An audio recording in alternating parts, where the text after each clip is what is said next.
A continuación, Noticiero Telesucesos. Clasificación A. Apto para todo público. Un noticiero pensado para usted porque se lo merece. Nos acercamos a la realidad desde diferentes perspectivas. Noticiero Telesucesos. Primera parte del Noticiero Telesucesos con las noticias más importantes del día. Bienvenidos a su Noticiero Telesucesos. Este espacio informativo llega gracias a Preescolar El Parque. Estamos seguros de ser únicos por haber creado un lugar especial en que las fantasías de los niños se hacen realidad y haber desarrollado un lugar excepcional para crecer, aprender y ser felices. Con orgullo tenemos la certeza de que somos el centro de desarrollo infantil más avanzado de la ciudad. Comuníquese al 099 73 72 081. Sean ustedes bienvenidos a su Noticiero Telesucesos. Un día como hoy. Hubo una época en la que el gran sueño de los europeos aventureros y codiciosos era llegar al Oriente, a la tierra de las especias, navegando alrededor del planeta. Ya lo habían intentado muchos, y ninguno lo había logrado. Al final, un experto marino portugués llegó a la corte de Castilla para ofrecer sus servicios. El hombre se llamaba Fernando de Magallanes. Era un hijo de nobles venidos a menos, y le dijo al rey: Déixame dir unha cousa, podo facer unha ruta que una a mar Atlántica ca mar Pacífica. Si esa ruta que unía el Atlántico con el Pacífico existía y era descubierta, cualquier esfuerzo valía la pena. La corona entonces destinó 5 navíos y 234 personas para adelantar la expedición, que en teoría debería tomar 2 años. Y empezó el viaje. Las Canarias, Cabo Verde y la bahía de Santa Lucía en Brasil serían las primeras etapas del viaje. Después llegaron al Río de la Plata y más al sur, explorando rutas diferentes para encontrar el paso. Tras un mes de ardua lucha, llegaban al Pacífico. Magallanes había conseguido su primer objetivo: cruzar el Atlántico. Y ahora lograba lo que antes parecía imposible: llegar al Oriente enfilando su proa al occidente. Después de indescriptibles aventuras, Magallanes llegó a la isla Cebú, donde consiguió que el rey se convirtiera al cristianismo. Eufórico, pensó que todas las tribus del archipiélago iban a aceptar la sumisión, pero se encontró con duras sorpresas. En Mactán, un archipiélago filipino, el jefe no aceptó negociar, y Magallanes ordenó arrasar la ciudad principal y matar a todos los indígenas. Al mando de 60 hombres inició el asalto. Pero fue tarde cuando descubrió que los indígenas eran más de 1000 aguerridos combatientes. Magallanes logró escapar de milagro, pero fue herido en una pierna. Ordenó la retirada, intentó reembarcar, pero murió a las pocas horas. Aunque había descubierto el paso entre el Atlántico y el Pacífico, nunca regresó a su tierra. Y un día como hoy, estaba descubriendo el paso a la eternidad. Fue en esta fecha, 27 de abril de 1521. Las principales noticias del día. Titulares. Nuevo Banco de Fomento Económico iniciará operación en enero de 2023. La Corte inadmite recurso de Alexis Mera y su sentencia sigue en firme. Investigación de narcogenerales aún bajo reserva y sin sanciones. En el segmento de opinión, seguridad, responsabilidad compartida. La investigación es de la Fiscalía y un tejido social descompuesto. En política internacional, 60 días. Los editoriales serán de Martín Pallares. El habeas corpus dejó de ser moda. Hernán Pérez Luz, secuestro vitalicio. José Hernández, Lucero dinamita la estrategia de Correa. El plop de la noticia. Noticias del día. Nuevo Banco de Fomento Económico iniciará operación en enero del 2023. El presidente Guillermo Lasso firmó este 25 de abril el decreto para iniciar la fusión entre las entidades financieras públicas, Corporación Nacional de Fomento y Ban Ecuador. Iván Andrade, presidente de la Corporación Nacional de Fomento, explicó que la nueva entidad empieza con activos de 5.100 millones de dólares y fondos disponibles para crédito por 1.800 millones de dólares. Además, la nueva institución financiera, que se denominará Banco de Fomento Económico, tendrá un patrimonio de 1.600 millones de dólares. Andrade informó que los procesos para la fusión venían adelantándose desde octubre del 2021 y por eso espera que en enero del 2023 empiece la operación del nuevo banco con su nueva personería jurídica. El presidente Lasso dijo que el nuevo banco público tendrá una cartera saneada y será una institución eficiente y enfocada en la entrega de préstamos a las micro, a las pequeñas y a las medianas empresas. La cartera improductiva de CFN y Banecuador sumó 615 millones de dólares a marzo del 2022. CFN ha emprendido procesos coactivos a 99 clientes con créditos impagos por 400 millones de dólares. Uno de ellos es el embargo al Hotel Seir Plaza, ubicado en la provincia costera de Manabí, y que adeuda a la corporación un monto por 43 millones de dólares, entre capital e intereses. La Corte inadmite recurso de Alexis Mera y su sentencia sigue en firme.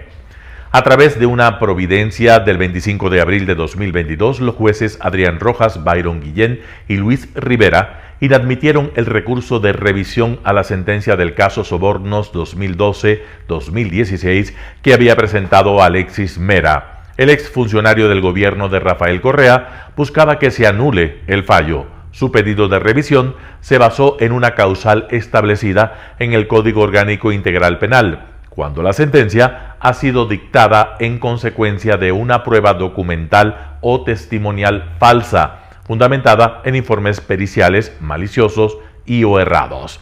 Mera recordó que su condena se basó en el testimonio de Pedro Espinosa, un ex colaborador suyo en la presidencia de la República. Espinosa declaró en el juicio que entregó sobres que supuestamente contenían el dinero de los sobornos al propio Mera en su despacho del Palacio de Carondelet. Según los jueces, el sentenciado no presentó argumentos que sostengan la supuesta falsedad de esta declaración. Mera también buscaba presentar una prueba nueva. En este caso, también los jueces señalan falta de argumentación. Mera fue sentenciado a 8 años de prisión y está detenido desde el 24 de septiembre de 2020. El Tribunal de la Corte Nacional de Justicia aclaró que su fallo puede volver a presentar el recurso de revisión, pero tendrá que ser por otras causales. Investigación de narcogenerales aún bajo reserva y sin sanciones. A partir de las declaraciones del embajador de Estados Unidos, Michael Fitzpatrick, el alto funcionario reveló que su nación tiene información que existen oficiales de la policía ecuatoriana que tienen vínculos con el narcotráfico. Esas declaraciones hicieron que en la entidad se abrieran investigaciones administrativas. Se pidió a la Contraloría del Estado que audite los patrimonios de todos los generales para saber si habrían recibido fondos ilegales de las mafias. 4 meses después del escándalo, la policía sigue sin transparentar la información de los involucrados y a los que Estados Unidos denominó narcogenerales. El ministro del Interior, Patricio Carrillo, dijo que las declaraciones del embajador afectaron a la imagen de la policía y al interior de la misma, y por eso se emprendió un proceso para recuperar la confianza de la cooperación internacional, y parte de eso fue proporcionar documentos a la Contraloría. Carrillo señala que la investigación está en firme y que está bajo reserva, pero señaló que la institución ya ha realizado una depuración. Algunos oficiales ya han hecho su retiro voluntario, dijo sin mencionar nombres ni apellidos. Pero a diferencia de la policía, la Embajada de Estados Unidos sí emitió sanciones. Una de estas fue retirar las visas de 4 generales y sus familiares directos. En esa lista estaba Pablo Rodríguez, Edgar Correa, Paulo Terán y Víctor Arauz. Víctor Arauz aún está dentro de la nómina como director financiero de toda la policía. En este aspecto, el ministro Carrillo ha señalado que lo que buscan es obtener evidencias para presentarlas en la Fiscalía, y por eso indicó que si los oficiales indagados siguen es porque aún están bajo el debido proceso. Un panorama de noticias para su estatura intelectual.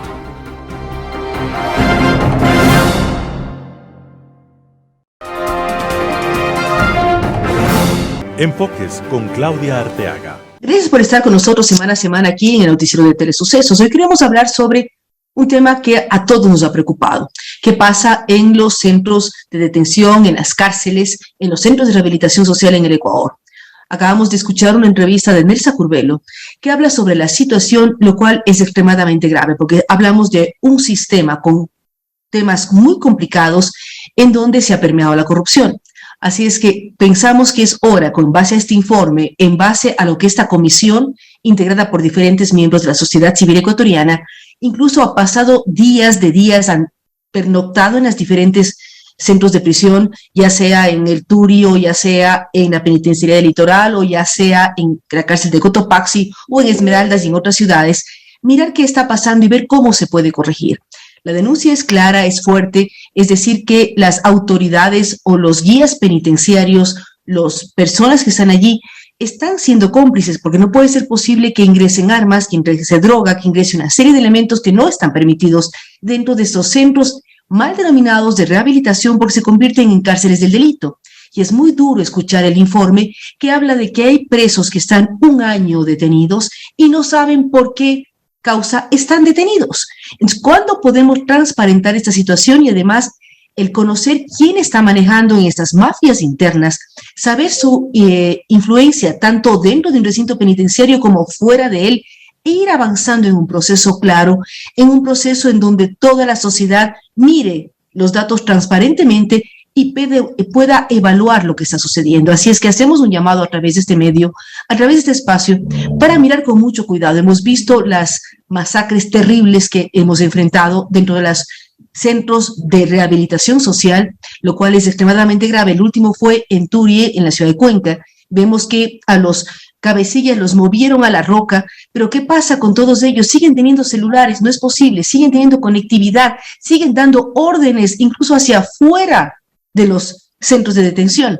Así es que, ¿qué está ocurriendo? Es hora de transparentar información, de que todos los organismos indicados vean qué ocurre y realmente dar el paso siguiente, que es conseguir que sean centros en donde las personas se rehabiliten, aprendan artes y oficios, aprendan una serie de elementos, se utilicen las instituciones educativas que están muchas veces al interior de los centros de rehabilitación. Conocemos la que existe en la penitenciaría del Litoral, ver qué está ocurriendo en ello, y evaluar, analizar y ver cómo se mejora la situación. Es una lacra terrible que tenemos como país. Es lo que queríamos decirles esta semana. Gracias por estar con nosotros aquí en Telesucesos. Opinión. Bienvenidos. Fue realmente impactante la noticia de que un futbolista profesional del equipo más popular del Ecuador, como suele decir la hinchada, haya sido capturado y encarcelado por supuestamente cometer un delito relacionado con los temas más sensibles de los últimos días, como es la seguridad, el sicariato, las muertes, decapitado, etcétera. Terrible, impactante. Los futbolistas, no solo en el Ecuador, en el mundo, suelen convertirse en ídolos, especialmente de los niños, de los adolescentes, de los jóvenes. Bueno, en general de todos, pero de los niños particularmente. Ustedes han visto cuando un niño consigue la opción de salir vistiendo el uniforme de un equipo y en los brazos de uno de sus ídolos. Una cosa inimaginable de emoción, de emocionante. ¿Qué es lo que ocurre luego de la detención del señor? Lo trasladaron, las redes sociales, el helicóptero, la fotografía, el video. El futbolista Cortés, el loco Cortés, como lo conocía la afición, lo llevaban para formulación de cargos, lo llevaron a Esmeraldas. Bueno, una noticia impactante, impactante. Pero quiero referirme a un tema respecto de este asunto. que debería ponernos a pensar por lo ocurrido. El ministro del Interior hizo una rueda de prensa el día viernes anterior, el viernes último, y dijo: no es solo parte de una banda criminal que tiene un nombre. No hace falta decirlo, porque ni lo recuerdo con claridad al nombre de la banda. El señor Cortés, dijo el ministro del Interior, no solo es parte. Él cumplía un papel a quien le reportaban y desde quien salían las instrucciones respecto de la operación, operativo o trabajo, o como se llame, de los sicarios. Pero es espeluznante escuchar eso. Pero increíble. Señoras y señores, los países que viven al margen de la ley y de la imprudencia pueden convertirse en no viables. Esas noticias son muy fuertes, son espectaculares, son de primera plana. ¿A quién le corresponde la titularidad de la investigación? A la Fiscalía, pues. Y eso tiene que ser respetado con un celo al máximo. Nadie más que la Fiscalía, a través de sus fiscales y de los fiscales provinciales, dependiendo del fuero, y la fiscal nacional, defendiendo, de fiscal general, perdón, defendiendo respecto del fuero. A nadie más. Pero las características a las que nos hacía referencia el ministro del Interior, ya casi como que eran parte de una investigación y que iba a obrar del proceso. Y ocurre, señoras y señores, que el fiscal, cuando formula cargos, no se refiere a eso, pues. O sea, no se refiere a lo que el ministro del Interior, que es no otra cosa que jefe de la policía, había definido, en el sentido de que el señor Cortés era el jefe de una banda criminal, cosa alarmante, como lo he reiterado más de una vez. Las instituciones, y en tratándose de temas de justicia, aspiramos todos, no voy a decir deberían, porque por supuesto que lo tienen entendido, especialmente quienes están dentro del concepto de los operadores de justicia. Las instituciones deben guardar la prudencia, pero con prolijidad infinita, pues. ¿Qué sentido tiene hacer una rueda de prensa para decir cuáles son las características de una banda y quiénes son los jefes, subjefes y los de la tramoya? No tiene sentido. Para eso está la Fiscalía. ¿Y saben por qué se me ocurrió referirme a este tema? Que es objetivamente pensado lo que este instante les estoy manifestando a ustedes. Porque como fue espectacular la noticia para primera plana, ¿no? En el sentido de que a él le reportaban y que él disponía, y ocurre que la formulación de cargos no dice eso, no va a faltar suspicacia, señoras y señores, que digan: no, ya sabemos, en principio nos dijeron que era esto, y total que no ha sido así. Y en ese trayecto, la noticia puede provocar, vuelvo y repito, suspicacias en la gente. No es ni un exhorto, ni una insinuación, ni mucho menos. Es un relato con un punto de vista que tiene que ver con una aspiración en el sentido de que las instituciones hagan su papel y que cada quien haga lo que le corresponde. La titularidad de la investigación únicamente está en manos de la Fiscalía. Qué gusto haber estado con ustedes. Nos vemos la próxima semana. opinión. Un tejido social descompuesto. Las últimas semanas han sido muy tristes para el país. Los medios de comunicación nos han informado acerca de actos atroces cometidos a la luz del día y a vista y paciencia de todos. Imágenes que nos llenan de estupor son el reflejo de una sociedad descompuesta, donde la violencia va ganando espacio. Desde hace algunos meses advertíamos sobre la debilidad del Estado frente a esta situación, pero debemos tomar en cuenta varios aspectos que nos permitirán definir e implementar una solución integral a la actual crisis de inseguridad. Uno de ellos es la descomposición de nuestro tejido social. Este concepto es vital para entender la vida en sociedad. Es un elemento fundamental para garantizar la gobernabilidad y el bienestar de los habitantes de una entidad política.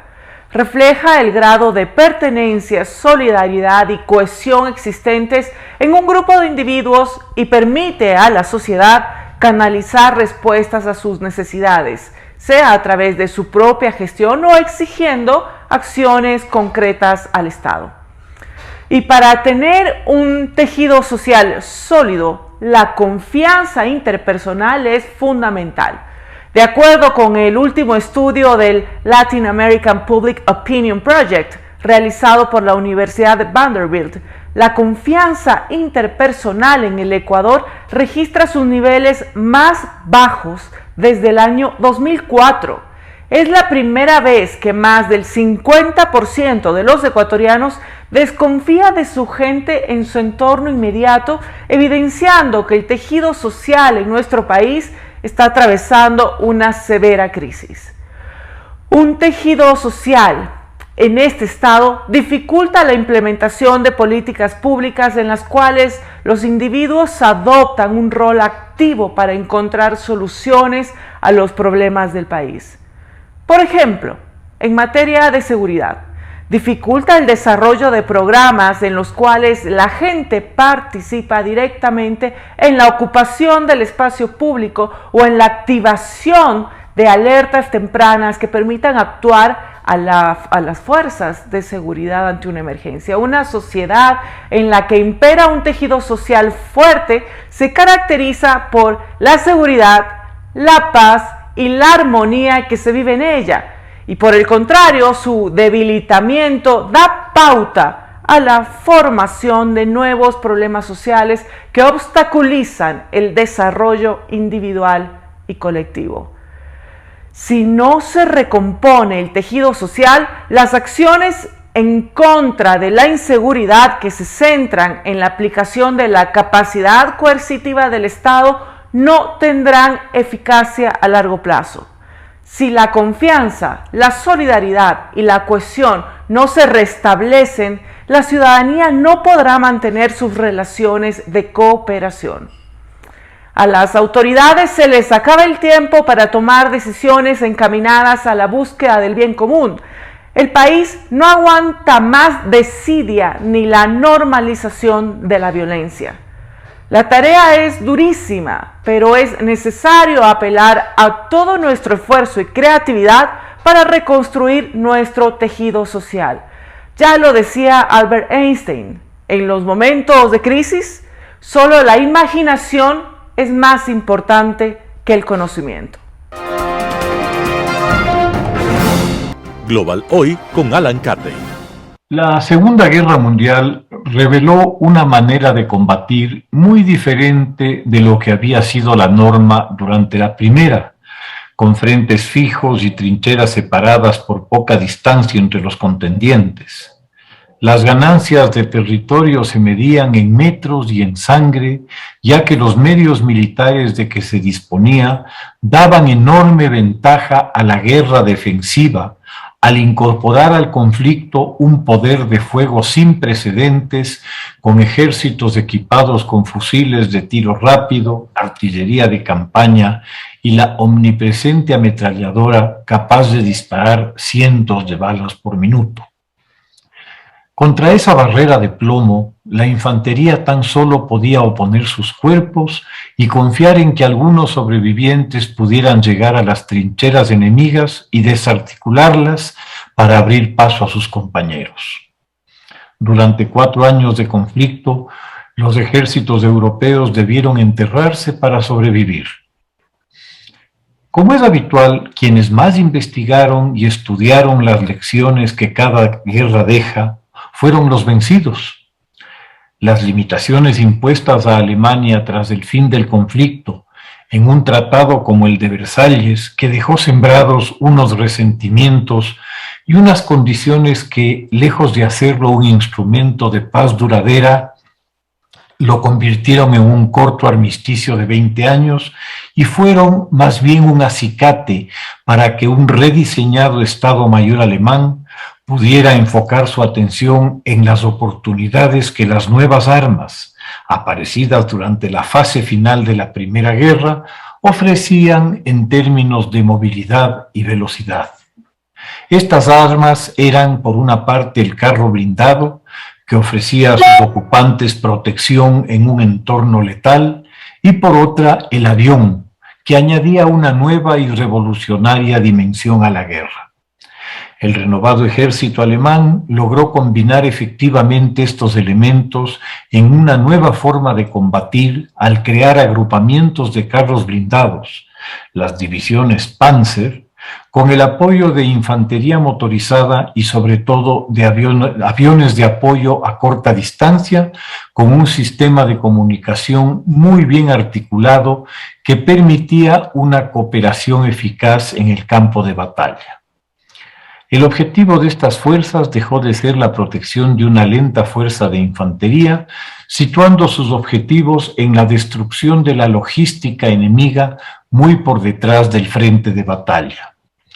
Destruidos los medios de abastecimiento, muy pronto las tropas en ese frente se encontrarían sin alimentos ni municiones para resistir. El nuevo concepto militar pasó a llamarse, por la velocidad de las operaciones, como guerra relámpago, la famosa Blitzkrieg, que utilizaría el ejército alemán con gran éxito, sobre todo en los primeros momentos de la guerra. La combinación ganadora del carro blindado y de la aviación de apoyo dieron unos resultados extraordinarios en el ataque a Polonia el 9 de septiembre de 1939, que culminó con la rendición del país en poco menos de un mes, el 6 de octubre. Este gran éxito se repite ante un enemigo mucho más poderoso y mejor armado en la campaña de Francia, que entre el 10 de mayo de 1940 y el 25 de junio siguiente, es decir, en 6 semanas, logra la rendición del ejército francés ante la superioridad estratégica y táctica alemana. La combinación del blindado con el avión y más adelante con el helicóptero se vuelve el santo grial de la guerra moderna hasta el presente, cuando vemos en la agresión rusa contra Ucrania que esa fórmula ganadora semella y fracasa en su objetivo de alcanzar una victoria rápida de bajo costo humano y político entre civiles y militares.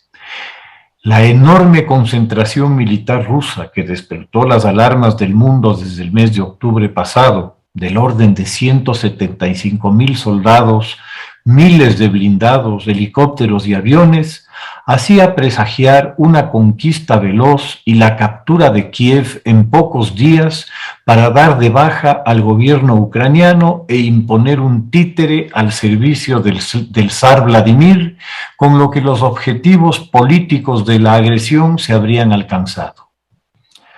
Tras 60 días de brutales acciones, de ataques indiscriminados con misiles, artillería y aviación contra ciudades en toda Ucrania, Rusia hubo de retirarse del teatro operacional al norte de Kiev, luego de sufrir pérdidas al parecer muy graves en tropas y material ante una inteligente táctica ucraniana que prácticamente ha marcado la obsolescencia de ese concepto estratégico creado hace 80 años.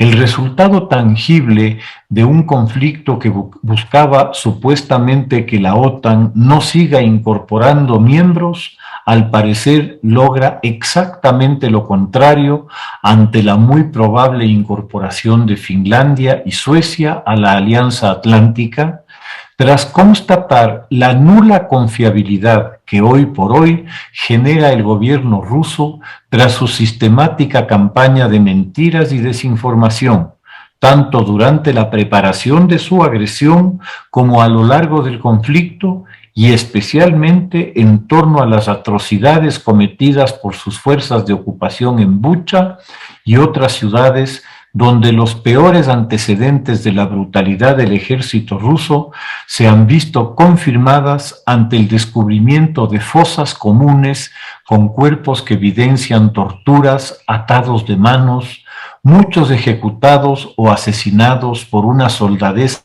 dedicada a la rapiña, el alcohol y las agresiones sexuales contra niñas y mujeres ucranianas. El único trofeo importante que Putin puede exhibir hasta este momento es la captura de Mariupol tras 2 meses de asedio y ya convertida en una ruina donde el 90% de la ciudad está en escombros y en la que, según el alcalde de la misma, han sido asesinados más de 20.000 civiles. No se sabe cuántos más estarán sepultados bajo los edificios destruidos y con toda probabilidad nunca se sabrá, pues Putin hará desaparecer cualquier evidencia de sus ataques quirúrgicos, una broma siniestra ante los hospitales, escuelas y viviendas arrasadas. De ninguna manera se expondrá a que se revelen los crímenes de guerra y contra la humanidad cometidos por sus fuerzas, negando todas las contundentes evidencias de las atrocidades descubiertas en Bucha, atribuyéndolas a un montaje por parte de Ucrania. Cierto es que cada ladrón juzga según su condición, pero un mínimo de verosimilitud es necesario para sostener las mentiras más descabelladas. Su pobre representante ante las Naciones Unidas tuvo ya que pasar por un papelón risible al tratar de atribuir al gobierno ucraniano el asesinato de sus propios ciudadanos para luego ponerlos en exhibición. El grave problema que enfrenta el régimen ruso y para el que no está preparado es la libertad de expresión y la capacidad de investigación de una prensa internacional que actúa sin las mordazas, censuras y persecución a la que está sometida en Rusia, arrinconada y convertida en otro instrumento de la propaganda del régimen para desinformar a su pueblo. El caso del crucero Moskva hundido en el Mar Negro resulta emblemático. La explicación atribuirá seguramente la explosión a algún marino muerto por haber estado fumando entre los proyectiles. Ese es el nivel de inteligencia que el régimen ruso, como toda dictadura, atribuye a su propio pueblo. Muchas gracias. Editorial. El habeas corpus dejó de ser moda. Martín Pallares, 4 pelagatos. Estos han sido excelentes tiempos para que mafiosos y delincuentes, algunos con vistosas hojas de vida, salgan de la cárcel en virtud de recursos de habeas corpus. Lo hizo entre otros alias Rasquiña, de los Choneros, en junio del 2020, también Abdalá Bucaram en junio del 2021 y su hijo Jacobo en noviembre de ese mismo año. Jorge Glass el 10 de abril de 2022, y lo que alguna vez fue pensado como una legítima medida de protección constitucional se ha convertido en estas últimas horas en mala palabra, porque genera suspicacias y también indignación. La liberación de Jorge Glass marcó el cambio en la percepción de la gente. Su habeas corpus concedido entre gallos y medianoche por el oscuro juez de Manglar Alto, Diego Moscoso, activó las alarmas en la opinión pública y despertó la resistencia frente a este recurso.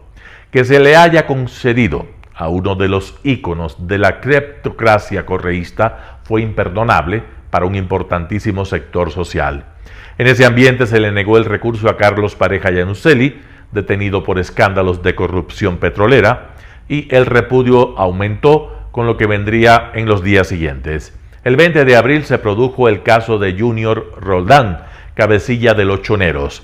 El juez de garantías penitenciarias, Pedro Moreira Peña, le concedió un habeas corpus parcial, ordenando que sea trasladado al hospital Abel Gilbert Pontón en Guayaquil. Un día después, la jueza Erika Aide Moriel, asimismo, y coincidencialmente de Manglar Alto, concedió un recurso de habeas corpus a un narcotraficante holandés que tenía alerta roja de la Interpol y un pedido de extradición hecho por su país. Que estos casos hayan producido una reacción tan poderosa en la opinión pública en contra de los órganos de justicia provocó que las autoridades empezaran a moverse. Para comenzar, el presidente de la Corte Nacional de Justicia, Iván Saquicela, pidió al Consejo de la Judicatura y a la Fiscalía investigar a la jueza Erika Aide Moriel por la concesión del habeas corpus para el holandés. La jueza no tenía la competencia para conocer el caso, puesto que los Países Bajos habían hecho un pedido de extradición a Ecuador. Saquicela ordenó nuevamente la detención del holandés y que se haga conocer lo ocurrido a la Fiscalía para que se investiguen los presuntos delitos de delincuencia organizada, fraude procesal, asociación ilícita o cualquiera que hubiere lugar. Asimismo, pidió la suspensión de la jueza. De forma inmediata, también solicitó al Consejo de la Judicatura que suspenda a los jueces Diego Moscoso, que concedió la excarcelación a Glass, y Pedro Moreira Peña, que cambió la cárcel por arresto domiciliario al cabecilla de la banda Los Choneros. Y pidió a la Fiscalía que investigue también estos hechos.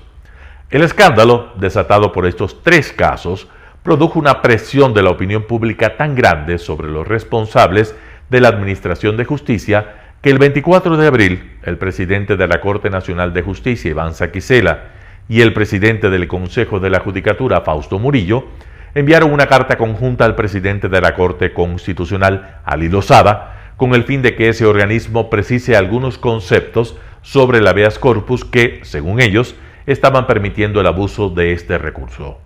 El habeas corpus, dicen en la carta, constituye una valiosa institución jurídica que no puede ser pervertida en un instrumento para la impunidad del narcotráfico, la corrupción y el crimen. En la carta, Saquicela y Fausto Murillo pedían tres cosas al presidente de la Corte Constitucional: que se aclare el alcance y se delimite el habeas corpus para eliminar elementos discrecionales que den paso a los abusos, que se anule la disposición en jurisprudencia que impide iniciar procesos de prevaricato a los jueces que concedan el recurso y que se revisen los límites de las facultades disciplinarias del Consejo de la Judicatura en caso de negligencia manifiesta de un juez que conceda este recurso. Ali Lozada hizo público un video en el que manifestó la posición de los 9 jueces de la Corte Constitucional. Según él, la carta de Saquicela y Murillo es una clara injerencia en las competencias del organismo que dirige y advirtió que no contestarán la carta porque esa corte solo se pronuncia con sentencias. En todo caso, el final de este comunicado fue que no serán indiferentes a la forma en que se están aplicando los recursos constitucionales de protección. En tanto, el presidente Guillermo Lasso también sintió el puyazo y quiso mostrar que le preocupa la situación. Convocó a Saquicela, a Murillo y a la fiscal Diana Salazar para que se reúnan con él en Guayaquil y encontrar mecanismos para frenar el abuso de esta medida de protección. Si bien no hubo resultados prácticos, lo cierto es que la reunión era una señal a los jueces, como todos los gestos anteriormente citados de Saquicela y de Murillo, de que las autoridades están atentas a nuevos casos. De esa reunión también salió precisamente la carta de Murillo y Saquicela para la Corte Constitucional.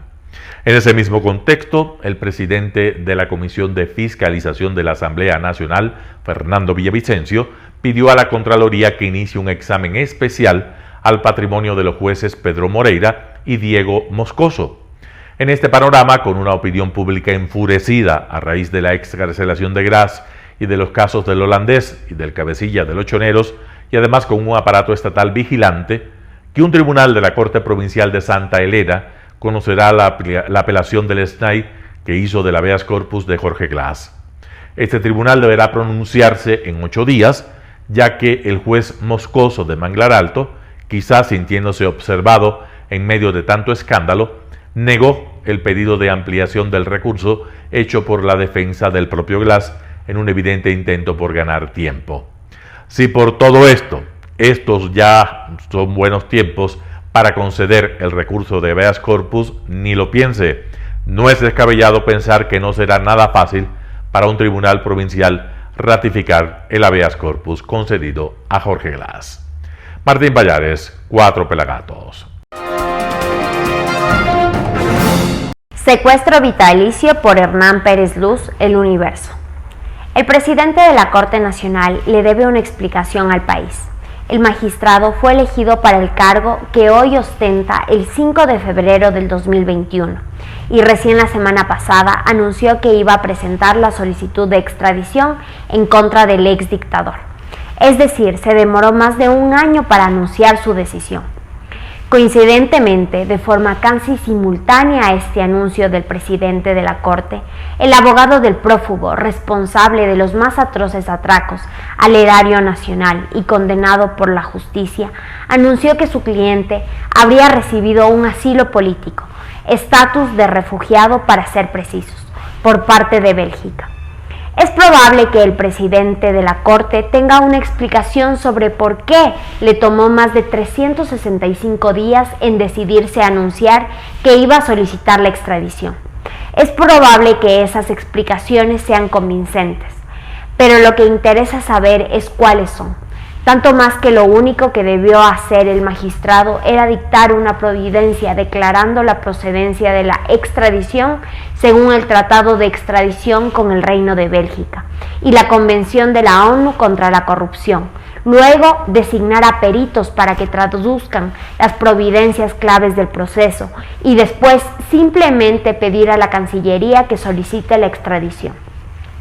Como nada de esto al parecer se ha hecho, Bélgica no recibirá la solicitud de Ecuador por algunas semanas.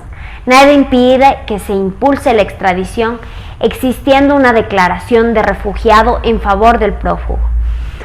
Habrá que esperar una negativa del gobierno belga para iniciar un proceso judicial impugnando esta decisión por carecer de fundamentos, que es lo que con ciertas diferencias, por supuesto, sucedió en el caso de Assange. Pero claro, la demora por parte de Ecuador le ha facilitado enormemente las cosas al exdictador. El tratado con el Reino de Bélgica data de 1897 y el hecho de su antigüedad no provoca su caducidad ni mucho menos. Esto lo sabe cualquier estudiante de Derecho. La Convención de la ONU contra la Corrupción está vigente en Ecuador desde el 15 de diciembre del 2005. Bélgica es parte de esta convención desde el 2003 y de ella forma parte a diciembre del 2021 189 países. No hace falta ninguna investigación para saber que esa convención también está vigente. El estado del Poder Judicial hace inviable el desarrollo del país, no se diga de nuestra democracia.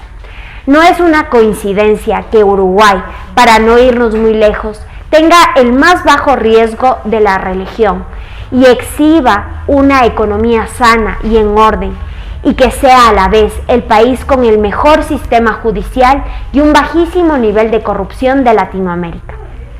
La élite ecuatoriana, con escasas excepciones, no termina de entender la correlación que existe entre justicia transparente y crecimiento económico sostenible. Simplemente no lo entiende, o no se hace la que no lo entiende, porque le conviene vivir en un país de corruptos, aparte de mediocres. Gracias a una maraña legislativa creada por el correísmo, el Ecuador está secuestrado vitaliciamente por un ejército de jueces con jueces y jueces elegibles escogidos durante su régimen y que son prácticamente inamovibles, individuos que en su gran mayoría, porque sí los hay honestos, están hoy al servicio de las mafias. Hernán Pérez Luz, El Universo.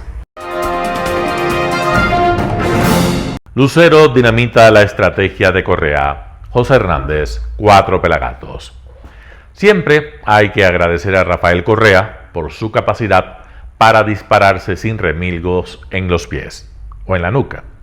Lo acaba de hacer otra vez al comunicar en su cuenta de Twitter que Rafael Lucero, jefe de la bancada de Pachacutic, fue a México a charlar con él. Sapeado, Lucero no tuvo más remedio que admitirlo ante las cámaras. Visiblemente contrito, dijo, como si eso menguara la medida de su metida de pata, que solo hablaron media hora y que Correa lo hizo saber el precio que cobrará a aquellos que quieran los votos de UNES para quedarse con la presidencia de la Asamblea Nacional.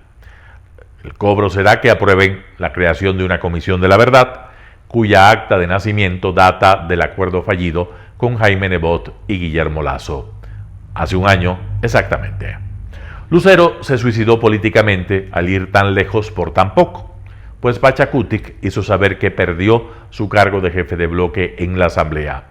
Y en una reunión lo cubrieron de gentilezas, empezando por llamarlo traidor. De paso, Lucero dinamitó la estrategia de Correa, que es la misma de hace un año, pero trasladada a otro escenario y con otros actores.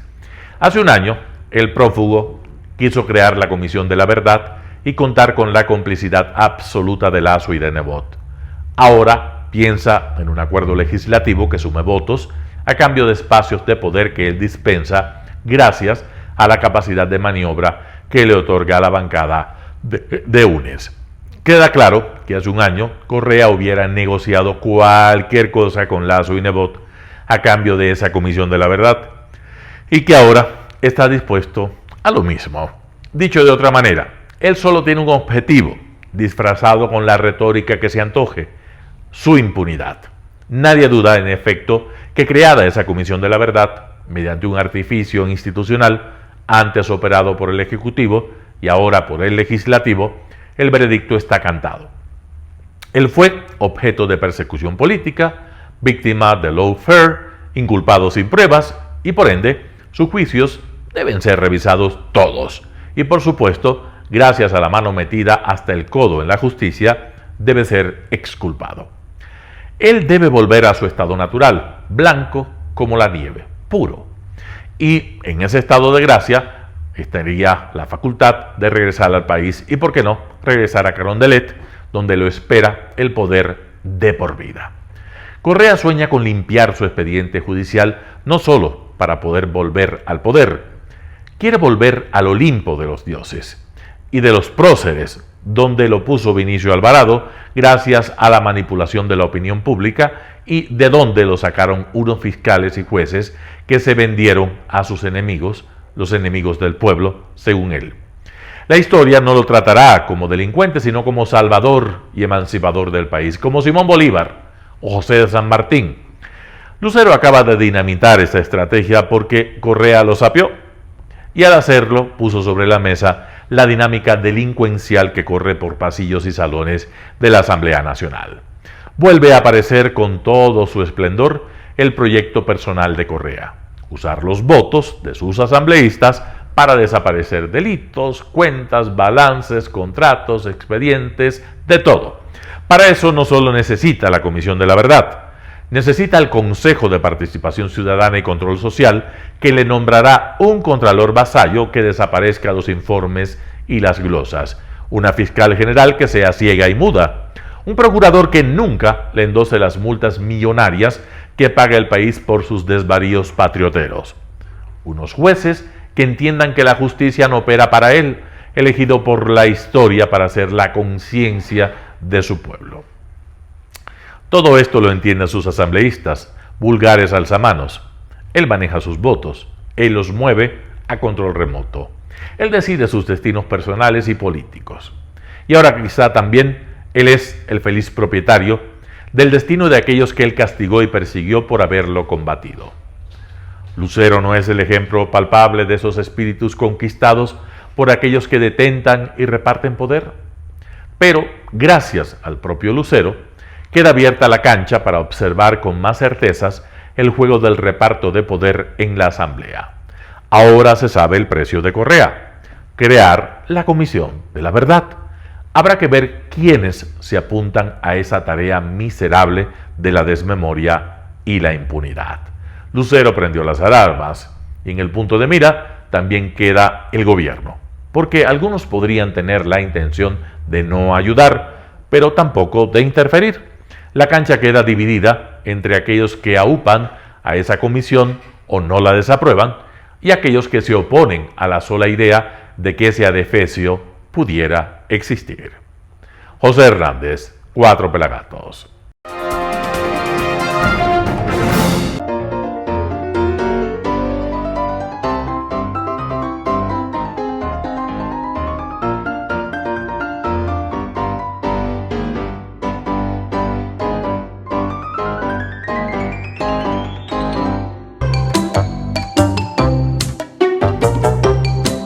El blog de la noticia con Andrés Castillo. Hola, buenos días, soy Andrés Castillo Maldonado y este es el blog de la noticia. Esta semana nos hemos encontrado con la novedad de que estamos frente a un nuevo caso de abuso sexual en las instituciones educativas. Sobre estos temas, sin duda alguna, la sociedad se tiene no solo que poner alerta, sino que debe estar vigilante y adicionalmente tiene que dar el seguimiento necesario para que las instituciones de administración de justicia le den el trámite respectivo al proceso que se pueda iniciar en contra de los abusadores. Bajo ninguna circunstancia se puede permitir que estos casos sucedan. Imagínese usted, amigo o amiga que nos ve a través de la pantalla de Telesucesos, Canal 29 UHF, que usted confía en el recorrido que les lleva a sus hijos al colegio y que el conductor de la unidad que le traslada a sus hijos a la institución donde estudian abuse sexualmente de uno de sus hijos. Eso no tiene presentación, no tiene lectura. Bajo ninguna circunstancia tampoco se puede achacar la responsabilidad a la institución educativa, porque este tipo de casos no depende de las instituciones, sino de las personas que lo conforman. Y lo que ha sucedido en el Colegio Luis Napoleón Dillon es algo que hemos podido conocer. Hay casos que no se conocen, hay casos que ni siquiera se sabe lo que sucedió. Lo que sí, tanto las autoridades como el ministerio deberán generar todas las condiciones necesarias para que aquel que cometió el presunto acto ilegal y el presunto acto delincuencial sea sancionado con todo el rigor de la ley. Desde este espacio, desde el blog de la noticia, apoyamos 100% a la familia de la muchacha que ha sido violentada por el conductor. Y asimismo, conminamos a ustedes a que entendamos el problema en su justa dimensión. Es un problema gigantesco, se ha atentado contra el pudor y contra la integridad sexual de una menor de edad y eso tiene que ser sancionado. Pero no podemos al mismo tiempo apalear a la institución. Si es que desde las autoridades no existen las respuestas correspondientes, pues habrá que darle seguimiento también a esas autoridades. Pero los profesores, el personal docente, el personal administrativo, los estudiantes no pueden cargar con la culpa de un hecho delincuencial cometido por una persona en específico. Conminamos a la Administración de Justicia a que se dé la celeridad del caso y que se den las sanciones correspondientes a quien haya incurrido en este execrable acto de violencia contra la mujer. Bajo ninguna circunstancia lo apoyaremos y estaremos siempre con los más débiles. Soy Andrés Castillo Maldonado y este fue el blog de la noticia. Hasta mañana. Chao. Gracias por sintonizar el noticiero Telesucesos. Este espacio informativo llegó gracias a Preescolar El Parque. Estamos seguros de ser únicos por haber creado un lugar especial en que las fantasías de los niños se hacen realidad y haber desarrollado un lugar excepcional para crecer, aprender y ser felices. Con orgullo tenemos la certeza de que somos el centro de desarrollo infantil más avanzado de la ciudad. Comuníquese al 099 7372 081. Síganos en nuestras redes sociales, Facebook Telesucesos Quito, Instagram @telesucesos_, Twitter @telesucesos29, YouTube Telesucesos HD y en nuestra página web www.telesucesos.net. Hasta mañana.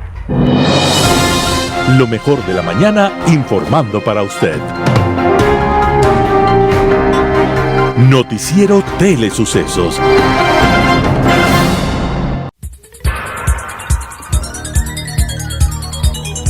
Las opiniones vertidas en este espacio por la producción y dirección del programa son de exclusiva responsabilidad de sus autores y de quienes intervienen en ellos.